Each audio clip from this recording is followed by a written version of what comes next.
ফিলিস্তিনে বহুদিন ধরেই চলছে একের পর এক আক্রমণ আর বিস্ফোরণ। অব্যাহত হামলায় নিজের চোখের সামনেই ধুলোর সাথে মিশে যাচ্ছে জন্মভূমি, হারিয়ে যাচ্ছে প্রিয়জন। এ ঘটনাগুলো যেন বড্ড চেনা হয়ে গেছে ফিলিস্তিনিদের, অনেকটা সওয়াও হয়ে গেছে বলতে পারেন। কিন্তু ধ্বংসস্তূপে পরিণত হওয়া নিজের ভিটেমাটি সব হারিয়ে গাজাবাসী যখন একটুখানি নিরাপদ আশ্রয়ের আশায় শরণার্থী শিবিরে অবস্থান নিয়েছে, তখন সেখানেও বিন্দুমাত্র নিরাপত্তা পাওয়া যাচ্ছে না। এখানেও চলছে বোমা হামলা। ইতিহাসের নিকৃষ্টতম ও বর্বরোচিত এ হামলায় এখন আকাশেও যেন উড়ছে মানুষের লাশ, যা কল্পনাকেও হার মানিয়েছে। গাজায় গণহত্যা বন্ধে এরই মধ্যে বিশ্বব্যাপী নো ওয়ার্ক নো স্কুল কর্মসূচির ডাক দেওয়া হয়েছে। থেমে নেই দেশ বিদেশের ইসলামিক স্কলাররাও। এই মুহূর্তে গাজার জন্য, ফিলিস্তিনের মজলুম জনগণের জন্য সারা দুনিয়ার মুসলিমদের কি করণীয় তা নিয়ে নানা মতামত তুলে ধরছেন তারা। কেউ বলছেন এ যুদ্ধে জয়ী হতে চাইলে মুসলমানদেরকে নিজেদের ঈমান আমলের ব্যাপারে আরও সচেতন হতে হবে। আবার কেউ বলছেন ইসরায়েলকে হারাতে হলে মুসলমানদের জ্ঞানবিজ্ঞানের চর্চায় আরও এগিয়ে যেতে হবে। এমনকি আল ইত্তেহাদুল আলামী লিল উলামা ইল মুসলিমিন বা ইন্টারন্যাশনাল ইউনিয়ন অফ মুসলিম স্কলারের প্রধান শেইখ আলী মুহিউদ্দিন আল কারদাভি ইসরায়েলের বিরুদ্ধে জিহাদের ফতোয়াও জারি করেছেন।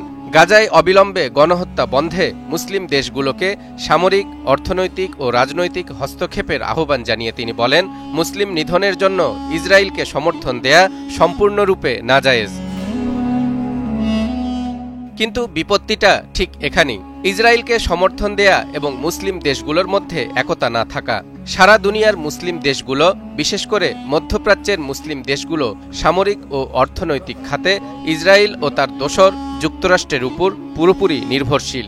এছাড়াও মধ্যপ্রাচ্যের অধিকাংশ দেশ রাজতন্ত্র হওয়ায় তাদের পরিবারতন্ত্র টিকিয়ে রাখতে তারা পশ্চিমাদের সমর্থন ও সহযোগিতা চায়।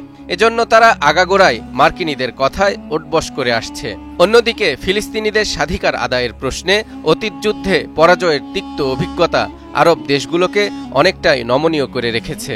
এ কারণেই উত্তর আফ্রিকা ও মধ্যপ্রাচ্যের ২২টি দেশের সমন্বয়ে গঠিত আরব লীগ দেশগুলোর স্বাধীনতা ও সার্বভৌমত্ব রক্ষার ক্ষেত্রে ভূমিকা রাখার কথা থাকলেও ফিলিস্তিন ইস্যুতে এখন তারা নীরব ভূমিকা পালন করছে।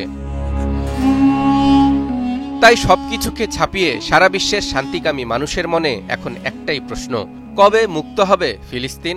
অসংখ্য নবী রাসূলের স্মৃতি বিজড়িত মুলকে শামের এ পুণ্যভূমি কি আর কখনোই স্বাধীনতা ফিরে পাবে না? এ বিষয়ে মুসলমান ও ইহুদিদের ধর্মগ্রন্থে কি কোনো বিবৃতি আছে? হ্যাঁ দর্শক, মুসলমানদের ধর্মগ্রন্থ আল কোরআনে এবং মহানবী সাল্লাল্লাহু আলাইহি ওয়াসাল্লামের বেশ কিছু হাদিসে ফিলিস্তিনের বিজয় সম্পর্কে তথ্য রয়েছে। এমনকি খোদ ইহুদিদের ধর্মগ্রন্থ তালমুদেও ইসরায়েল রাষ্ট্রের পতন সম্পর্কিত ভবিষ্যৎবাণী বর্ণিত হয়েছে। চলুন দেখে আসি। মহান আল্লাহ তাআলা সূরা বনী ইসরাইলের ৪ এবং ৮ নম্বর আয়াতে ইরশাদ করেন, ওয়াকাদাইনা ইলা বনী ইসরাঈলা ফিল কিতাবি লাতুফসিদুন্না ফিল আরদি মাররাতাইন ওয়া লাতা'লুন্না উলুওয়ান কাবীরা। আমি বনী ইসরাইলকে কিতাবে পরিষ্কার বলে দিয়েছি যে তোমরা পৃথিবীর বুকে দুবার অনর্থ সৃষ্টি করবে এবং অত্যন্ত বড় ধরনের অবাধ্যতায় লিপ্ত হবে। আসা রাব্বুকুম আন ইয়ারহামাকুম ওয়া ইন উদতুম উদনা। হয়তো তোমাদের পালনকর্তা তোমাদের প্রতি অনুগ্রহ করবেন, কিন্তু যদি পুনরায় তদ্রূপ করো আমিও পুনরায় তাই করব। এ দুটো আয়াতের ব্যাখ্যা সম্পর্কে তাফসিরে কুরতুবিতে একটি দীর্ঘ হাদিস বর্ণিত হয়েছে। হযরত হুযায়ফা রাদিয়াল্লাহু তাআলা আনহু বলেন, আমি রাসূলুল্লাহ সাল্লাল্লাহু আলাইহি ওয়াসাল্লামের খেদমতে আরজ করলাম, বাইতুল মুকাদ্দাস আল্লাহ তাআলার কাছে একটি বিরাট মর্যাদা সম্পন্ন মসজিদ। রাসূল সাল্লাল্লাহু আলাইহি ওয়াসাল্লাম বললেন, দুনিয়ার সব গৃহের মধ্যে এটি একটি বৈশিষ্ট্যপূর্ণ মহান গৃহ। এটি আল্লাহ তাআলা সুলাইমান ইবনে দাউদ আলাইহিস সালামের জন্য স্বর্ণ, রৌপ্য, মণিমুক্তা, ইয়াকুত ও জমররদ দ্বারা নির্মাণ করেছিলেন। সুলাইমান আলাইহিস সালাম যখন এর নির্মাণ কাজ আরম্ভ করেন, তখন আল্লাহ তাআলা জিনদের তার আজ্ঞাবহ করে দেন। জিনরা এসব মণিমুক্তা ও স্বর্ণরৌপ্য সংগ্রহ করে মসজিদ নির্মাণ করে। হযরত হুযায়ফা রাদিয়াল্লাহু তাআলা আনহু বলেন, আমি আরজ করলাম, এরপর বাইতুল মুকাদ্দাস থেকে মণিমুক্তা ও স্বর্ণরৌপ্য কোথায় এবং কিভাবে উধাও হয়ে গেল? রাসূলুল্লাহ সাল্লাল্লাহু আলাইহি ওয়াসাল্লাম বললেন, বনি ইসরাইলরা যখন আল্লাহর নাফরমানি করে গুনাহ ও কুকর্মে লিপ্ত হল এবং নবীদেরকে হত্যা করল, তখন আল্লাহ তাআলা তাদের ঘাড়ে ব্যাবিলনের সম্রাট বখতে নসরকে চাপিয়ে দিলেন। বখতে নসরের সৈন্যবাহিনী মসজিদে আকসায় ঢুকে পড়ে পুরুষদের হত্যা, মহিলা ও শিশুদেরকে বন্দী করে এবং বাইতুল মুকাদ্দাসের সমস্ত ধনসম্পদ, স্বর্ণরৌপ্য ও মণিমুক্তা 1,70,000 গাড়িতে বহন করে নিয়ে যায় এবং নিজ দেশের ধনভাণ্ডারে সংরক্ষিত রাখে। বখতে নসর বনি ইসরাইলকে 100 বছর পর্যন্ত লাঞ্ছনা সহকারে নানারকম কষ্টকর কাজে নিযুক্ত করে রাখে। এভাবে সে ও তার বংশ 700 বছর পর্যন্ত বাইতুল মুকাদ্দাস শাসন করে। فَإِذَا جَاءَ وَعْدُ أُولَاهُمَا بَعَثْنَا عَلَيْكُمْ عِبَادًا لَنَا أُولِي بَأْسٍ شَدِيدٍ। কোরআনের এই আয়াতে এ ঘটনাই বোঝানো হয়েছে। এরপর আল্লাহ তাআলা ইরানের এক সম্রাটকে তার মোকাবেলার জন্য তৈরি করে দেন। সে ব্যাবিলন জয় করে এবং অবশিষ্ট বনি ইসরাইলকে বখতে নসরের বন্দী দশা থেকে মুক্ত করে। বখতে নসর যেসব ধন সম্পদ বাইতুল মুকাদ্দাস থেকে নিয়ে গিয়েছিল, ইরানি বাদশাহ সেগুলোও বাইতুল মুকাদ্দাসে ফেরত পাঠিয়ে দেয়। অতঃপর আল্লাহ তাআলা বনি ইসরাইলকে নির্দেশ দেন, যদি তোমরা আবারও নাফরমানি করো এবং গুনাহর দিকে ফিরে যাও, তবে আমিও পুনরায় হত্যা ও বন্দিত্বের আযাব তোমাদের উপর চাপিয়ে দেব। আসা রব্বুকুম আন ইয়ারহামাকুম ওয়া ইন উদতুম উদনা বলে একথায় বোঝানো হয়েছে। বনি ইসরাইলরা যখন বাইতুল মুকাদ্দাসে ফিরে এলো এবং সমস্ত ধন সম্পদ ও আসবাবপত্র তাদের হস্তগত হয়ে গেল, তখন তারা আবারও পাপ কাজে লিপ্ত হয়ে পড়ল। এবার আল্লাহ তাআলা রোম সম্রাটকে তাদের ঘাড়ে চাপিয়ে দিলেন। ওয়াদুল আখিরতি লিয়াসু উজুহাকুম আয়াতে এ ঘটনায় বোঝানো হয়েছে। রোম সম্রাট জলে ও স্থলে উভয় ক্ষেত্রে তাদের সাথে যুদ্ধ করে অগণিত লোককে হত্যা ও বন্দী করে এবং বাইতুল মুকাদ্দাসের সমস্ত ধন সম্পদ 1,70,000 গাড়িতে বোঝাই করে নিয়ে যায়। এসব ধন সম্পদ রোমের স্বর্ণ মন্দিরে এখনো পর্যন্ত সংরক্ষিত রয়েছে এবং থাকবে। কিয়ামতের ঠিক আগ মুহূর্তে শেষ জামানায় হযরত ইমাম মাহদী আবির্ভূত হয়ে এগুলোকে আবার 1,70,000 নৌকা বোঝাই করে বাইতুল মুকাদ্দাসে ফিরিয়ে আনবেন এবং এখানেই আল্লাহ তাআলা পূর্ববর্তী ও পরবর্তী সব মানুষকে একত্র করবেন।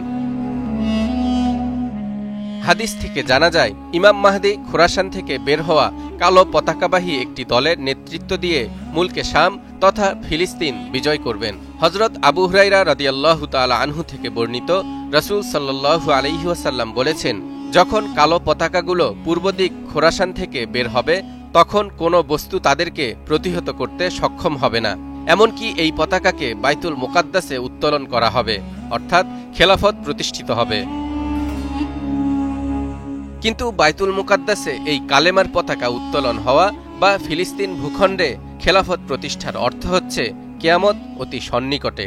আব্দুল্লাহ ইবনে হাওয়ালা আল আজদি রাদিয়াল্লাহু তাআলা আনহু বলেন, রাসূলুল্লাহ সাল্লাল্লাহু আলাইহি ওয়াসাল্লাম আমার মাথা বা মাথার তালুতে হাত রেখে বললেন, হে ইবনে হাওয়ালা, যখন তুমি দেখবে যে বাইতুল মাকদিসে বা শাম দেশে খেলাফত প্রতিষ্ঠিত হয়েছে, তখন মনে করবে অধিক ভূমিকম্প, বিপদ আপদ, মহা দুর্ঘটনা ও পেরেশানি সন্নিকটে। কিয়ামত তখন মানুষের এতই নিকটবর্তী হবে যেমন আমার এ হাত তোমার মাথার যত নিকটে আছে।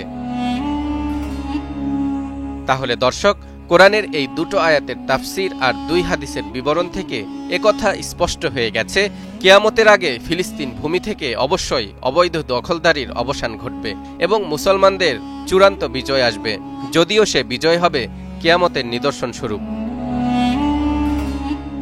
অন্যদিকে ইহুদিরা যে কিতাবকে মেনে চলে, যে কিতাবের আলোকে নিজেদের সকল কর্মপন্থা ঠিক করে, সে নীতিশাস্ত্র তালমুদের একটি ভবিষ্যৎবাণী হল, কোনো ইহুদি রাষ্ট্র 8 দশকের বেশি টিকবে না, ভেঙে যাবে। আর সেই ভাঙন বাইরের কোনো শক্তির কারণে হবে না, বরং নিজেদের অভ্যন্তরীণ কোন্দল থেকেই সে ভাঙন দেখা দিবে। ইংরেজিতে এই ভবিষ্যৎবাণীকে বলা হয় কার্স অফ 8 ডেকেড বা 8 দশকের অভিশাপ। ইতিহাস ঘেঁটে দেখা গেছে, বিগত 2000 বছরে পৃথিবীর কোনোখানে ছোট বড় কোনো ইহুদি রাষ্ট্রই 80 বছরের বেশি টিকতে পারেনি।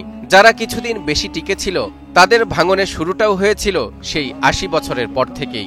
দর্শক, আজকের ইহুদি রাষ্ট্র ইসরায়েল প্রতিষ্ঠিত হয়েছিল 1948 সালে। সে হিসেবে 2028 সালে তাদের রাষ্ট্রের 80 বছর পূর্ণ হবে। তার মানে হাতে আছে আর মাত্র 3টি বছর। সেজন্যেই কি নেতানিয়াহুর সরকার মুসলিম নিধনে উঠে পড়ে লেগেছে? এ কারণেই কি তারা ফিলিস্তিনিদের উপর নির্যাতনের মাত্রা আরও বাড়িয়ে দিয়েছে? তবে কি তালমুদের ভবিষ্যৎবাণী সত্যি হতে চলেছে? Wait and see. Talha Ibne Reza, news 24।